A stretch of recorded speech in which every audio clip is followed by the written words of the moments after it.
Welcome back, everyone. I hope that you enjoyed the proceedings of this afternoon. I take on board entirely the comments of some of you who complained that it was very difficult to choose between the sessions, and that some of you wanted to listen into all three. I absolutely take that on board.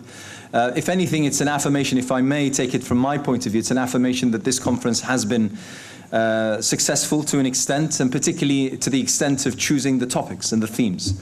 I'm also overwhelmed by the, till now, at least with me, and then I'll collate everything with my stewards, but till now, a 100% feedback that the sessions, the themes, the organization, and first and foremost, the speakers chosen for each and every panel have all received a resounding acknowledgement and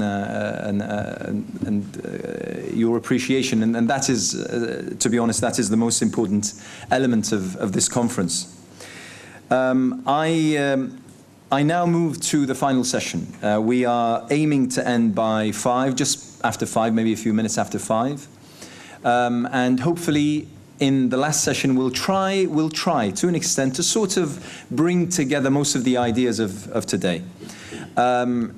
On your schedules, the moderator should have been Peter O'Bourne, whom I am not. He's far taller and far hairier than I am. Peter came and joined us for the morning session and had to run off, and just half an hour ago sent us an apology by text saying that he'd been called to write an article for tomorrow, but he sent his apologies and also his acknowledgement of the conference. So you have the misfortune of having me as your moderator for the last session, which I'll try to run through as smoothly as possible. It gives me great pleasure to actually do this, because I never tire of introducing our closing keynote speaker. Professor John Esposito is a university professor as well as a professor of religion and international affairs and of Islamic studies at Georgetown University in the United States of America. He's founding director of the Prince Al-Walid bin Talal Center for Muslim-Christian Understanding in the Walsh School of Foreign Service. He served as a consultant to the US Department of State and other agencies, European and Asian governments and corporations, universities and the media worldwide. A former president of the Middle East Studies Association of North America and of the American Council for the Study of Islamic Studies, vice chair of the Center for the Study of Islam and Democracy, and member of the World Economic Forum's Council of 100 Leaders. He is a member of the EC European Network of Experts on De-Radicalization, and the board of C1 World Dialogue, and an ambassador for the UN Alliance of Civilizations. Professor John Esposito is going to talk to us for about 15 to 20 minutes on the future of political Islam, democracy, militant jihadist, and the war on terrorism. Please welcome Professor John Esposito. I'll also be discussing Italian cuisine and doing all of that in 15 minutes. Let me just explain something. I gave a presentation a little earlier, which actually would fit in terms of the theme for me to speak, but I'm not going to repeat that because some of you were there earlier and because we don't have time. That's one. Number two, I initially had a sense of a longer time slot, not that I need that. I go home very soon and I can't wait to do that. But that means that I'm going to be looking down rather than up, much more than I usually do, to try to whip through and at least make some of the points that I want to make. It seems to me that today a major issue is whether in the 21st century, whether it will be marked by the preservation of an old order or the restoration of an old order, i.e. authoritarianism, i.e. the tendency of Western powers to support authoritarian allies, seeing them not as people that they really love their form of government, but because their securitization assures stability and meets their national interest. That was threatened very much, of course, by the Arab uprisings and by the movement of both the U.S. and the EU, after a period of equivocation, to actually recognize and work with the Islamists who were elected. On the other hand, the allies, authoritarian allies, their military, and others during that period were clearly protesting and lobbying just the opposite. What have you done? You sold out your friends, but also you've got a problem in that states will not be as secure. That will affect stability. And so we then saw with the situation of Egypt, and here I'm just going to use Egypt as the example, we see something that is a coup, but people aren't really sure if it's a coup. And we also see something that at times does things that we are concerned about. We don't necessarily approve, but we don't robustly condemn. And so after a while, we continue to then recognize the coup and an authoritarian government that, in coming to power, engaged in what international media and human rights groups have acknowledged, engaged in massacres at Rabaa, widespread arrests, torture, and the rest goes on and on. Okay. So if that's the case, then now where do we go from here? Can we see this as, like, as I said earlier, can we draw a conclusion that, well, this signals the kind of permanent sort of a death of any idea that there can be democratization in the Arab and Muslim world, or that there's, with regard to Islamic movements, that they will be able to participate in mainstream politics and rather than simply being marginalized, especially at a time when we have the list put out by the UAE, but also some other Gulf states to support that not only say that, let's say, an ISIS is a terrorist, but that in fact says not only is the Muslim Brotherhood terrorist, but anything that's a kind of affiliate, a lookalike, et cetera, which therefore means pretty much snuffing out or providing a rationale for limiting what in the Gulf is often the kind of limited opposition that is constituted by elected Islamists. And so as we look forward, is there a possibility of rather saying that, in fact, this is a stalled stage as we move to democratization?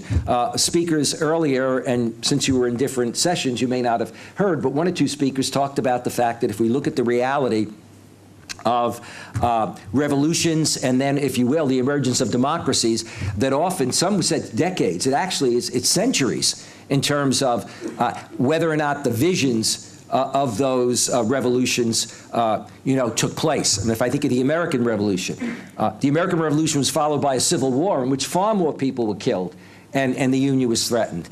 And the very things that we see and privilege as being at the heart of what America stands for, freedoms and equality, did not hold true, not just for African Americans, but for women, and it wasn't that it was realized in decades.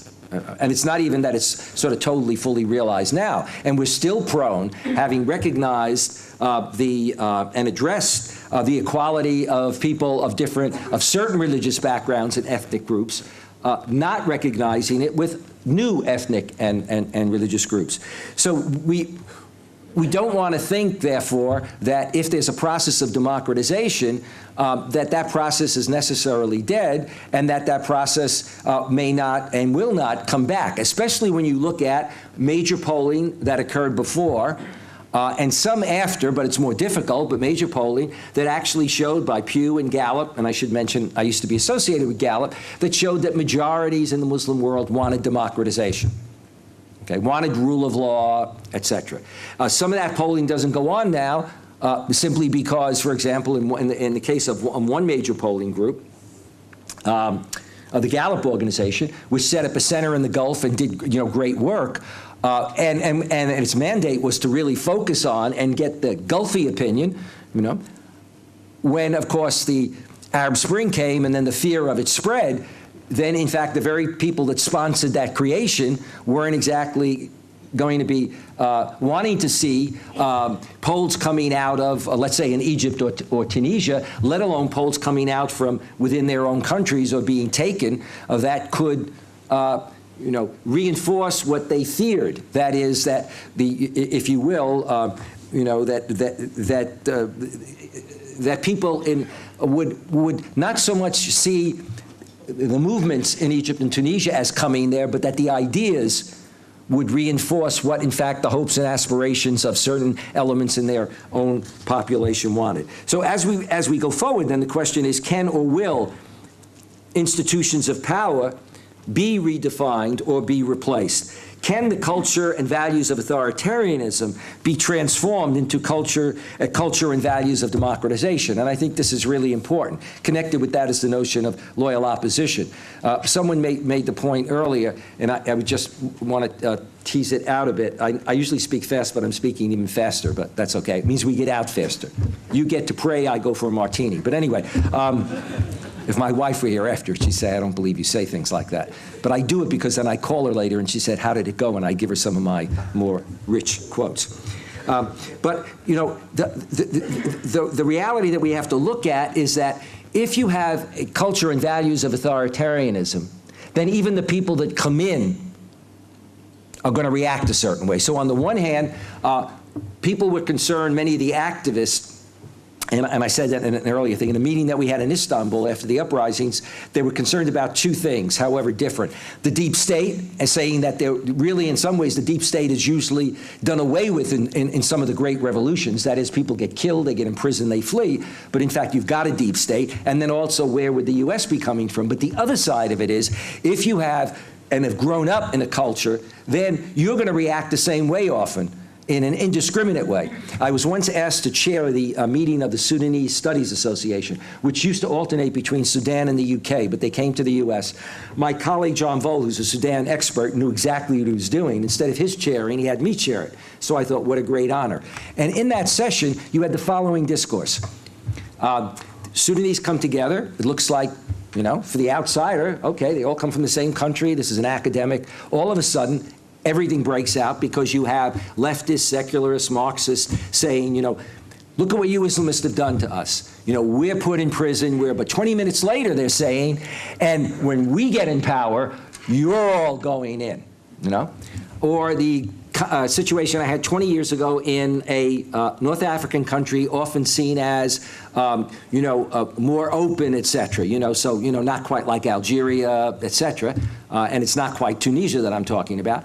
And the human rights person, who was the human rights person and also working at the UN, talked about human rights with me. And at one point, she said something about, I was doing work on Islamism in the region, and she said, well, they ought to be put into prison. So I said, well, you mean this group in this country? She said, yeah, but they should be. I said, well, what's the they? She said, all of them.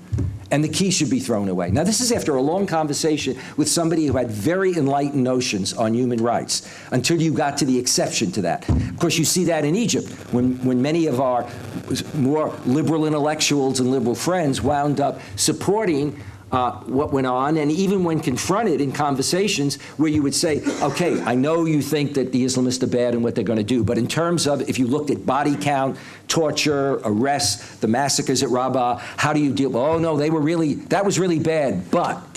So you put it aside and somehow you don't work through it, okay. All right. Now, some of the points that my colleagues and I make in a book that we've done, which is not available, so I'm not plugging it, okay? But I can tell you, around Christmas and Hanukkah time, it makes the ideal gift. It should be coming out around that. I'm talking to the publisher about that. If you're a Buddhist, I can give you a comparable day to celebrate. But one of the points that we make is the following. Political battles are no longer simply between advocates of a religious state and supporters of a secular state. That's always the easy way. It's the Islamist and it's the secularist, and it's that. In fact, the struggles are and will be between populist participatory democracy, on the one hand, whether Islamic or secular, and on authoritarian, elite-guided democracy, whether Islamic or secular. And when we say elite-guided democracy, we don't really mean all that democratic. We had a big debate among the authors about, I don't like talking about using guided, but the dictionary says that it's okay the way we're using it. For me, when you say guided and you also say it's authoritarian. But we got to break down the old kind of category, because if you actually look at, for example, Egypt again, you see that broken out in terms of when people lined up in oppositional work together, it wasn't a kind of standard where you could say, well, it's secular versus religious. Just as really, it's not a matter, therefore, of simply being movements, whether it's elite secularist and Islamist movements that are fighting each other or are going to advocate putting an ideology. It's government that will do it. Sisi uses Islam. He makes the point, as Sadat did, of being seen praying, of citing the Quran. He makes the point of calling for an Islamic reformation. I get reporters call me up, and when they go to talk about it, what do they wind up saying? Well, we know Islam needs a reformation because, and then I'm waiting for some sort of, some of the people that I wrote about in my book, Future of Islam, which is available on Amazon. I'm only kidding when I do this. I don't expect you to help me pay for my house and my children. I don't have kids, but anyway, it works with people if you talk about children. But the reality of it is, it wasn't. He cited Sisi. He said, here you have Sisi and Al-Azhar, both agreeing that Islam needs an Islamic reformation. It needs a reformation. And they're the target. Sisi has the credentials now, because he's not only going to use it at home, it plays out well. Both democratic and authoritarian secularists are out there, but also democratic and authoritarian Islamists. Okay? We usually acknowledge the latter, but not the former. In this new context, though, it's very interesting about the future of democracy to look at 8 countries, which I'm not going to do now, but just listen to their names. Senegal, which is democracy. Indonesia at the other end. People don't talk about it enough. Then Tunisia. Egypt, which is not. Turkey, Pakistan, and Iran. Okay. Many of these governments have, in one form or another, not democracies, but clearly have put in place, some have become democracies or pretty close to it, and others have put in place institutions, and institutions which allow for enough participation that one can see building on it. So it's not as if even in the past we haven't had that. Also, if you actually look at history from the 19th century on, from the late Ottoman period, and in Iran, you had movements, constitutional movements that attempted not to bring in democracies, but to limit the power of the government, to try to assure more of a sense of rule of law, et cetera. Okay, I've got to go really fast here. Okay. With regard to Islamists, beware of political exclusion, and some people have made that point before. If we look at the rise of ISIS, a power vacuum has enabled separatist movements, particularly ISIS, to garner supporters, take advantage of the increased accessibility of large-scale weaponry, seize and hold and govern large swaths of territory, which is their goal, and never Al-Qaeda's. Al-Qaeda talked about a caliphate in the far future.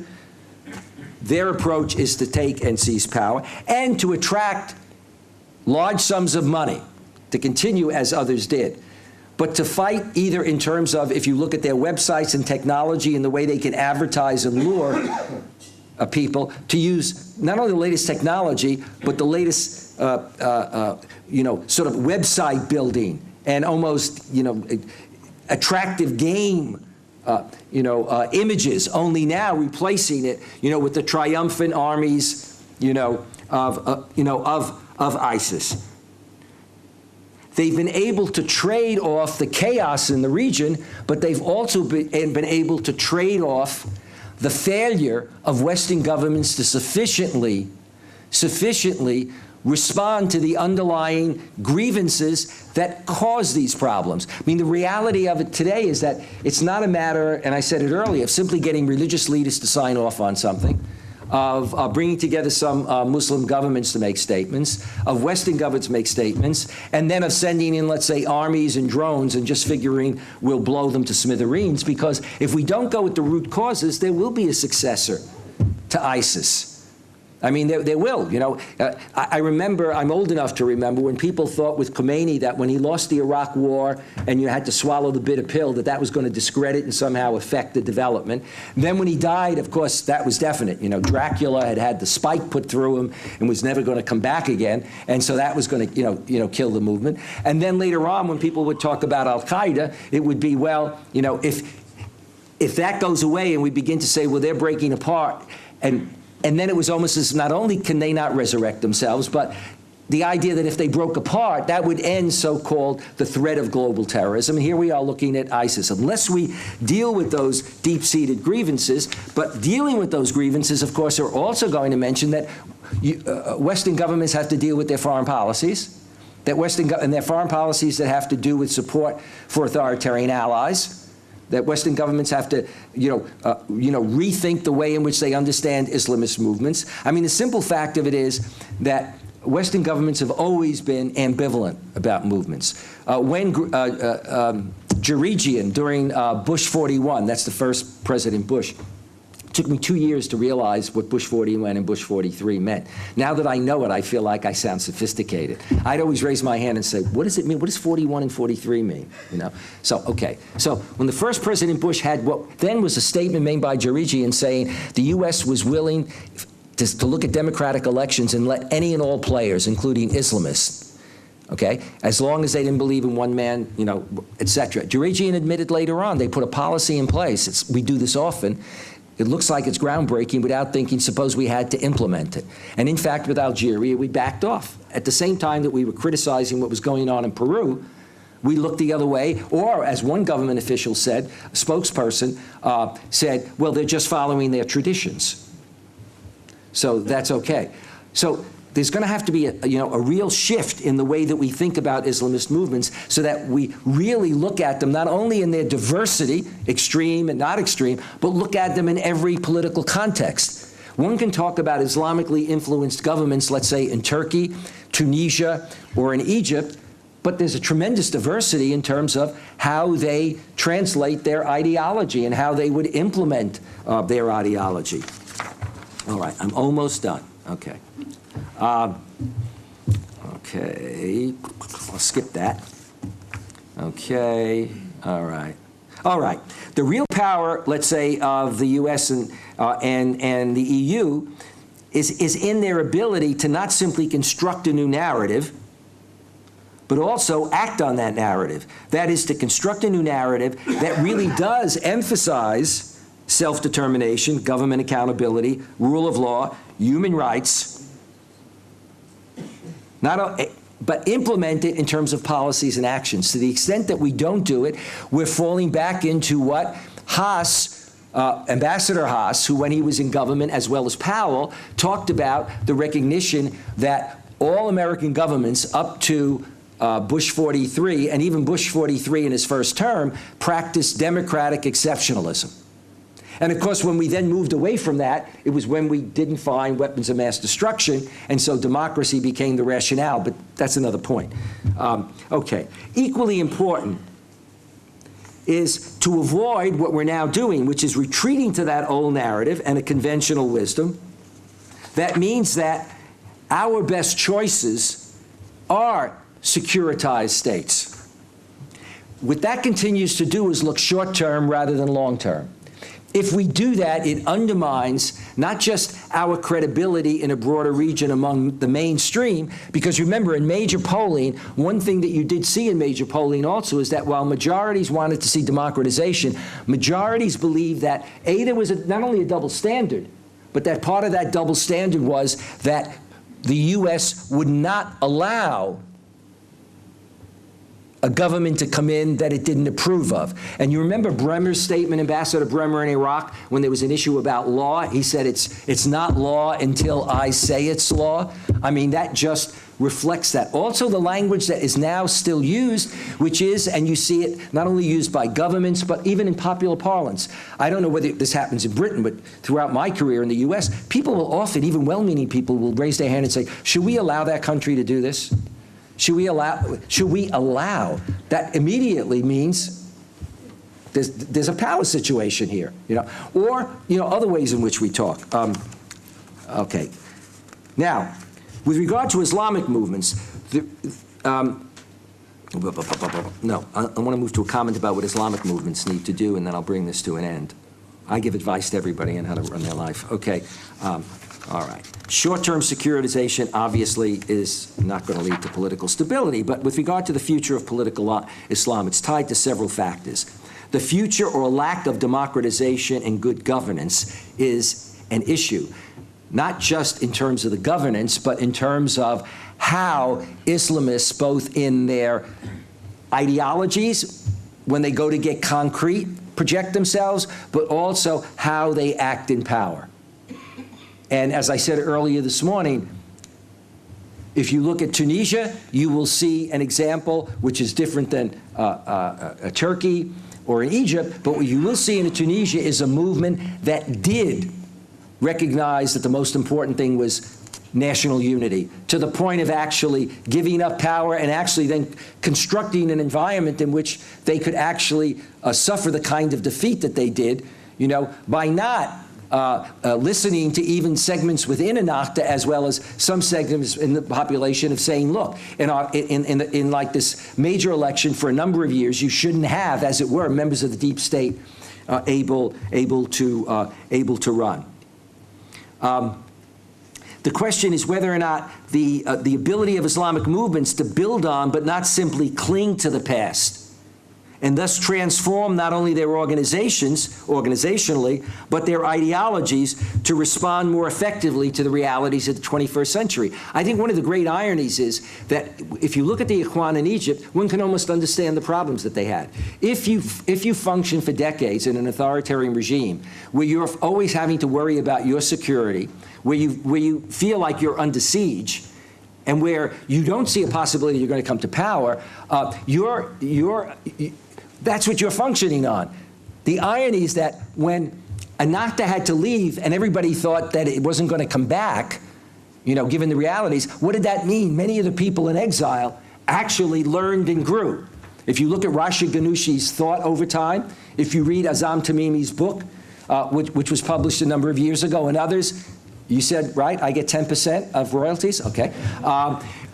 And more recent books, you will see that Ghanouchi grew. And so a lot of critical issues, you know, people will say, well, Ennahda is an Islamist movement, and then they will define it in terms of another movement, or they'll even define it in terms of something that Ghanouchi may have said 20 years ago, rather than looking at what's happening. So we have examples of the ability to make that movement. The challenge for the Ikhwan, and even for Ennahda and others, is what's the next generation? You know, with Ennahda, it's a bit like the Brotherhood in terms of Hassan al-Banna. When you have a charismatic leader, what do you do after that to succeed? If you don't have just another charismatic leader coming in. But also for these movements, what does it mean vis-a-vis the next generation? That younger generation, and not just really bringing them in and moving away from the tendency that some of us in the older generation, and here I do not include myself, even though I've been director of my center for 23 years, but I am stepping down. But the reality of it is the older generation still stays in power, and so when it goes to empower the younger generation, and you could see some of that even in the difference between the FJP and the senior, the older, it's always to be subordinated to and to represent, and not to be listening enough when you're actually beginning to talk about, and you've got a younger generation that's saying things have to change. But rather to see, no, you don't understand. You know, we've got the paradigm, this is what we stand for, and also you don't understand if we change things too much. So there are going to be, within the movement, there are going to be issues about reorganization, issues about questions of power, issues about redefining ideology. For many, this will require a rigorous process of self-criticism and transformation. Without that, these movements will be weak. But my final comment is, it doesn't, and it would come out the wrong way, regardless of whether or not movements that have existed for years prove powerful or are set aside, and regardless of whether or not they are set aside, the role of religion in politics and society for the foreseeable future in most Muslim countries, based on where majorities of Muslims are coming from, and here I'm not saying that majorities of Muslims want to see Islamist movements, but in terms of people's attitudes about the role of religious values in their society, etc. The role of religion will always be there, and so as even authoritarian rulers know who are more secularly oriented, they have to be sensitive and responsive. That also means that that critique will always exist within society. Religion will have to be part of the society. And finally, what we all have to realize is that there are multiple modernities. If you don't recognize that, we're going no place. Multiple modernities means that there isn't one single definition of what it means to be a democracy. And today, I've heard people use phrases like, well, will they ever be able to measure up to not just Western democracy, but just democracy? It's like, the Universal Declaration of Human Rights. Democracy is some sort of understandable universal that everybody knows. I have been writing, and many people have written for years, and talked about secularism versus religion, and the West and its secularism. The fact is, it's a multi-approach to secularism. American secularism is not what European secularism was. And our system is separation of church and state. Not necessarily politics and religion, but separation of church and state. And yet in many countries of Europe where you've had secularism, the head of the country needed to belong to the religion, or the state would support religious institutions. You have some countries where even if you say that you're no longer practicing, in one country I know in Northern Europe, you still have to pay a certain tax. It's sort of like if you're born into the faith, even if you say you want to, get out of the faith. Oh my God, stuff like that sometimes happens in a Muslim country, and we think that that's arcane.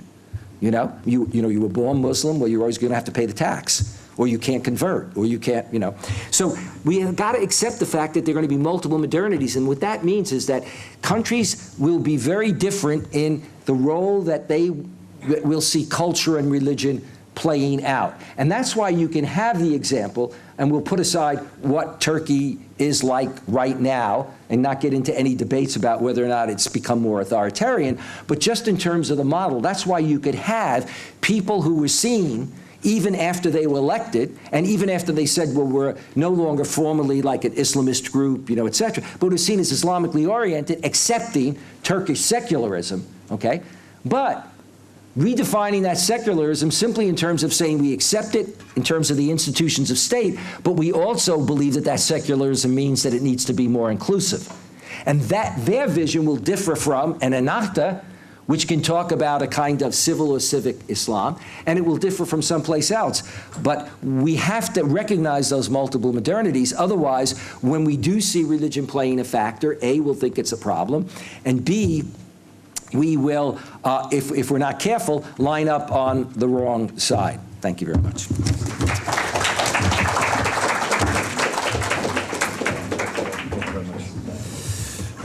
Thank you very much. I'm sure that you all agree that we could listen to John for a very, very long time. And it's, once again, John Esposito, as well as Professor Yassine Akhtai and his team, who've traveled from afar to be with us today, has been indeed a highlight of this particular conference.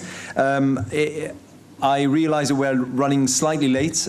However, just a few notes. First of all, I would like to thank everyone who's taken part in this conference. I'd like to thank each and every one of the delegates, and as well as the speakers and the moderators, everyone who's been part of making the conference the success it was. And to be perfectly honest, this conference wouldn't have happened had it not been for the hotel staff. And may I mention Rosina, who's here, and her staff, who've actually shown quite incredible leadership in the face of difficulties that they've faced as a result of the conference. So our gratitude and thanks goes to you, Rosina, and to your staff. Thank you very, very much for what you've done today.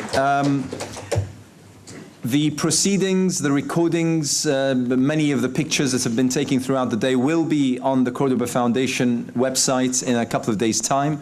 Look it up. It's www.thecordobaffoundation.com. Hopefully we will try within the next few weeks to come up with certain papers, essays, articles, as well as we will try to reproduce some of the presentations that were made today so that basically we can carry on the discussion. Most of you have come back with the remark that the best thing about today was the fact that we had a discussion. Sadly, we are seemingly approaching a time and a place where it's no longer possible to have a discussion on this particular theme, opening it up in the way that we have throughout the day, having the kind of speakers that we've been blessed with, and getting to the depths that we've managed to do. Unfortunately, today, the narrative is extremely superficial. The discussion barely touches, not even scratches, touches the surface, and we're none the wiser. And that is part of the problem that we tried to address in the conference today. It wasn't about coming up with a final statement that everyone signs up to. It wasn't about coming out with a consensus or an agreement on a certain set of principles or ideas. It was about having the discussion and maybe even coming up with even more questions that we carry on and try to address in the future. It leaves me with nothing more but to say thank you. Have a safe journey wherever you've come from. God bless, and thank you for your contribution. Thank you very much. Assalamu alaikum.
Tilly Morales.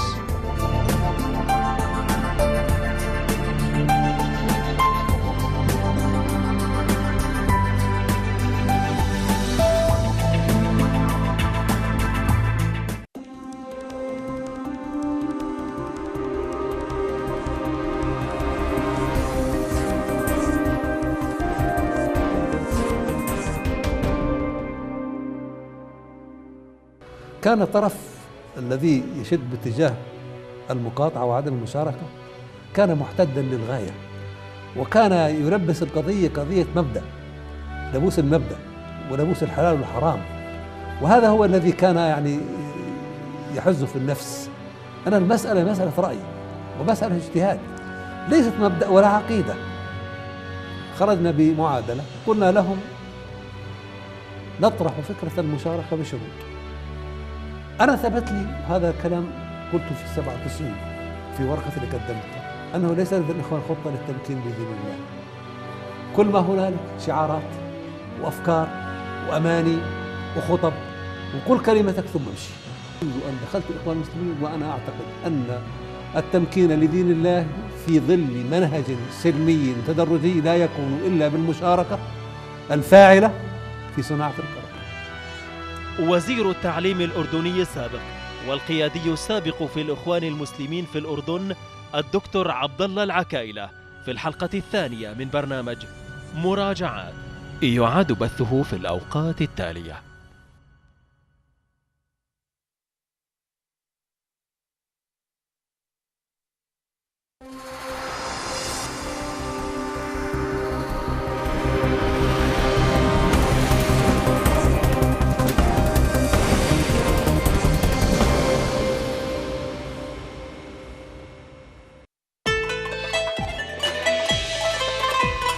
الشعر در والخيال بحور، والفكر فلك في العباب يمور، والشعر ما ابتكر الذكاء مولدا معنى له يرتاح منك شعور، فإذا أتى نظما فتلك صناعة أخرى جلاها الطبع والتحرير.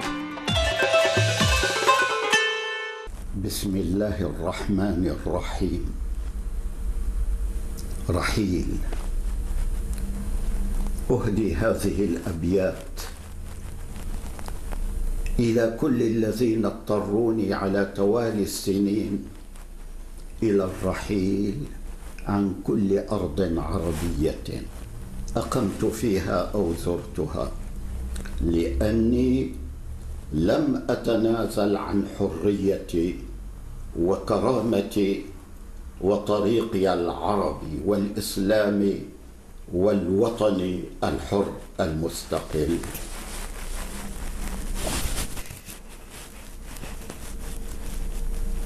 رحلت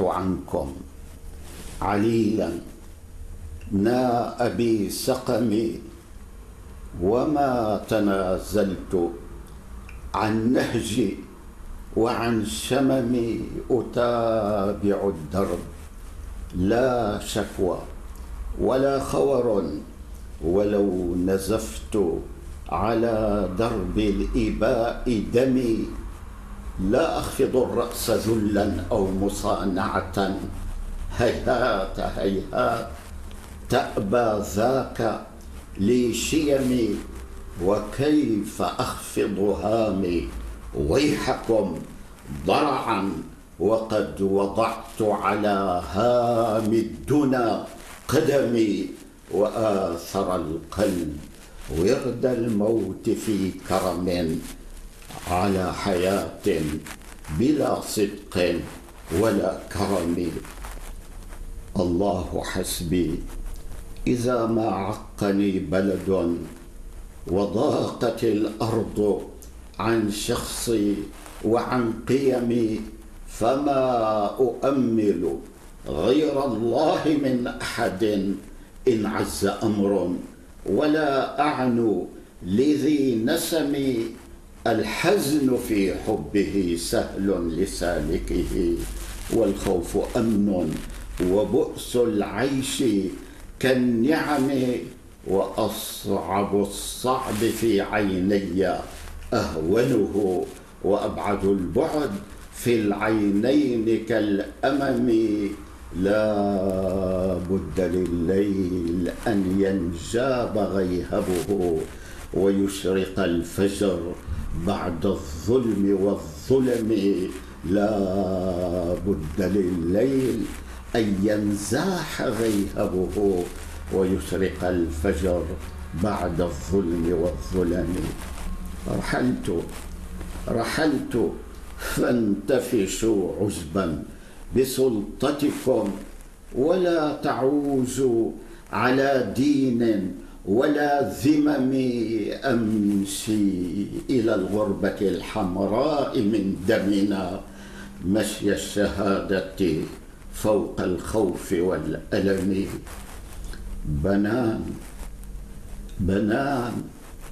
بنان يا جبهة الإسلام دامية، ما زال جرحك في قلبي نزيف دمي، بنان يا صورة الإخلاص رائعة، ويا مثال الفدا والنبل والكرم، بنان يا مقلة للبر ساهرة، لأبؤس الناس قد ناموا ولم تنمي، بنان يا منتهى الإيثار، ما شهد الإيثار مثلك في خفض ولا عدم، تبكين من رحمة بالخلق خالصة، وما بكيت من الأهوال والوصن، بنان يا أنس أيام التي انصرمت، وليس يومك في قلبي بمنصرم، ويا رفيقة دربي والدنا ظلم، نشق درب الهدى في حالك الظلم، ويا ثبات فؤادي في زلازله، وبلسم الجرح في نفس وفي أدم، ويا وقائي إذا ما كنت في خطر، ويا يميني ويا سيفي ويا قلمي، يا واحة الأمن في ظل الوفاء، يا واحة الأمن في ظل الوفاء، ويا نبع الحنان وبرد السلسل الشبم، يا بهجة الحب، يا بهجة الحب، يا نعماه في كبدي، وزهره الحلوى في كوخ وفي أطم، ويا جناحي، ويا جناحي إذا حلقت منطلقا يسمو بنا العزم فوق النجم والسدم، فارقت في صحبة الأيام وادعة، وآمن العيش في رفه وفي رحم، عشنا شريدين عن أهل وعن وطن، ملاحما من صراع النور والقتم، الشرق والغرب إلب في خصومتنا أن اتجهنا، ورأي غير منقسم، وأعبد الشرق من أبناء جلدتنا كأعبد الغرب في الكفران والظلم، نلقى النوازل تنهد الجبال لها ثم الأنوف بعزم غير منهدم،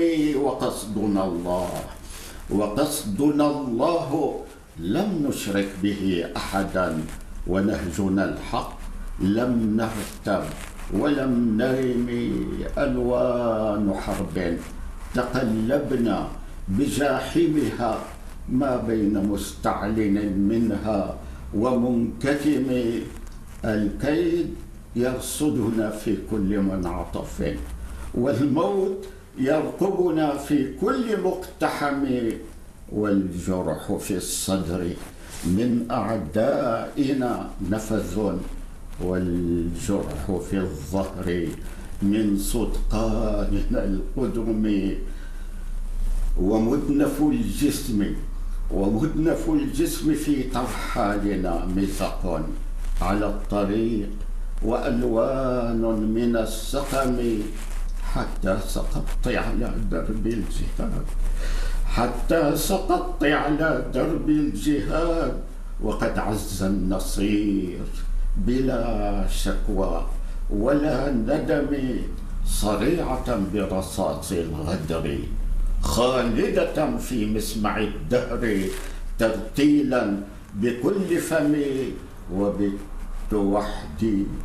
وبت وحدي على الدرب العتيد، وقد غاب الرفيق بجرح غير ملتئم، تب الجنات لقد أصموا بخستهم قلب المروءة والأخلاق والذمم،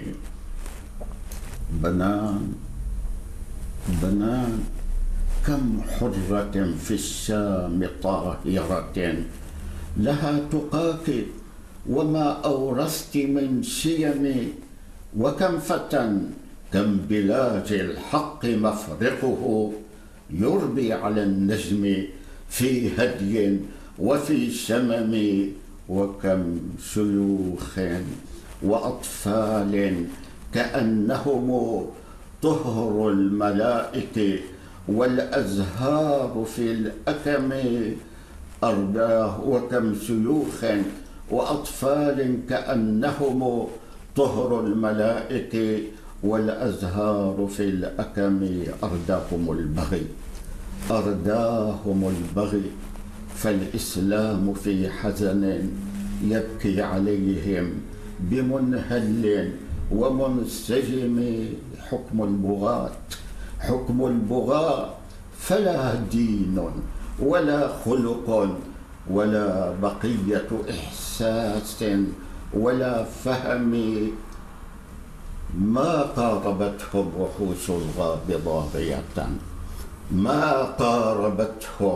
وحوش الغاب ضارية في نشوة الفتك أو في خسة الجرم، في نشوة الفتك أو في خسة الجرم أفحشت في الظلم إذ قارنتها بهم أستغفر الوحش في غاب وفي أجم دم يسيل وأعراض مخضبة وصرخة اليأس في سهل وفي علم والدين في قبضة الطاغوت مرتهن والفكر في القيد والأحرار في الرجم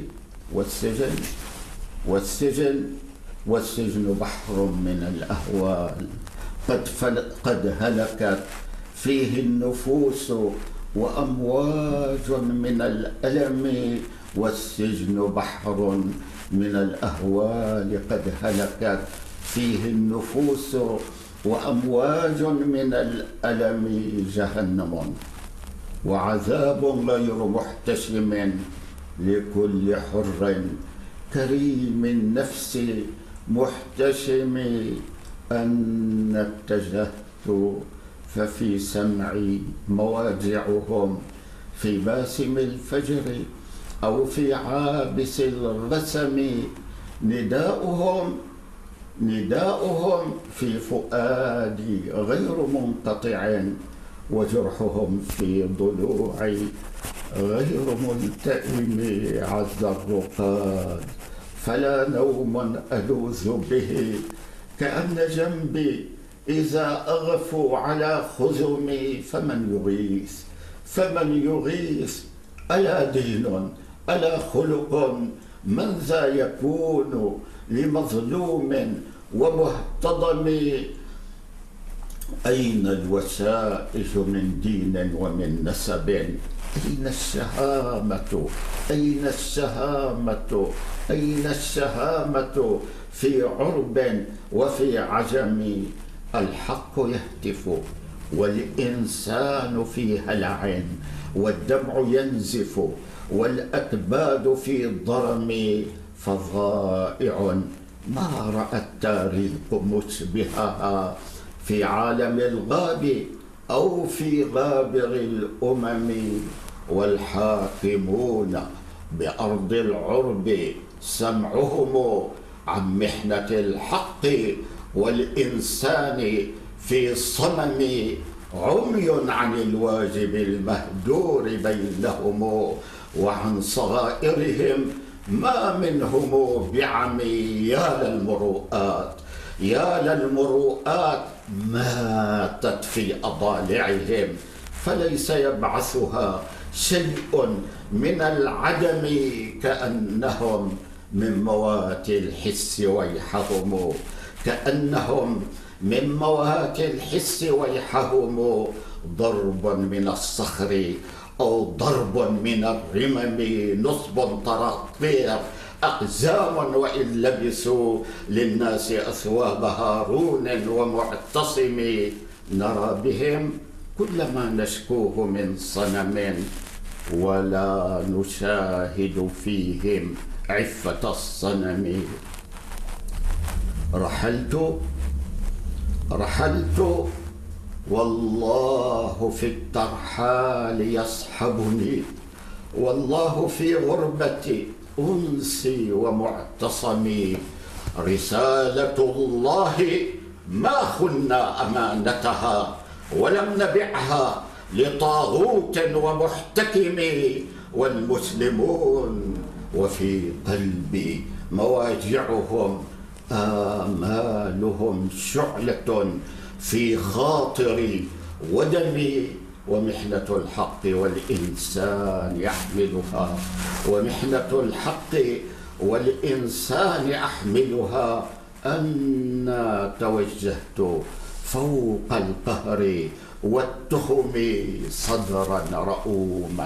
صدرا رؤوما وآلاما مبرحة وثورة ما خبت في الفكر والقلم أحيار الحق أهفو في مسالكها وصوتها في ضميري رجعه وفمي يفيض من أمل قلبي ومن ثقة يفيض من أمل قلبي ومن ثقة، لا أعرف اليأس والإحباط في غممي. اليأس في ديننا كفر، اليأس في ديننا كفر ومنقصة، لا ينبت اليأس قلب المؤمن الفهم. طلائع الحق قد لاحت مواكبها، نعم لمهتضم بؤس لمجترم. طلائع رسم الرحمن غايتها ودربها الحر، والطاغوت في رغم. إمال من رهب قوم ومن رغب عن مهيع الحق والإسلام تستقمي. هيهات هيهات هيهات يشغلها إرجاف مضطغن ظلما ويوهنها تخذيل منهزم.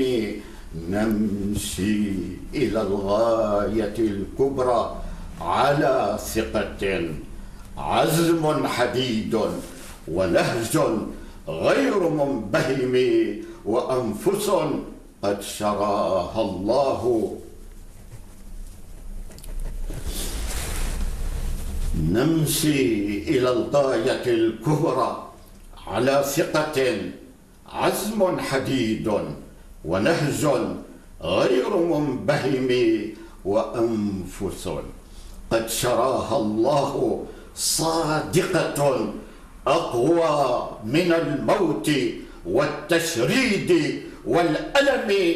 ما طأطأت قط للطاغوت صاغرة خوفا وعجزا، وما ألقت يد السلم. لن يغلب الحق طاغوت، لن يغلب الحق طاغوت، لن يغلب الحق طاغوت. فلا تهنوا ولو تسلح بالأفلاك والرجم. الله أكبر، الله أكبر، الله أكبر، والأقدار ماضية. أين الطواغيت من عاد ومن إرم؟ سنصدع الليل، سنصدع الليل، سنصدع الليل مهما اشتد غيهبه، ونحمل الفجر للإنسان والأمم. فجر من العدل والإسلام مؤتلق، نهدي سناه لأهل الأرض كلهم. والسلام عليكم ورحمة الله.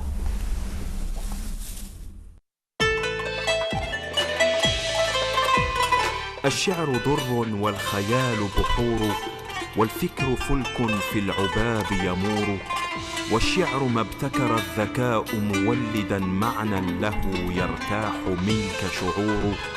فإذا أتى نظما فتلك صناعة أخرى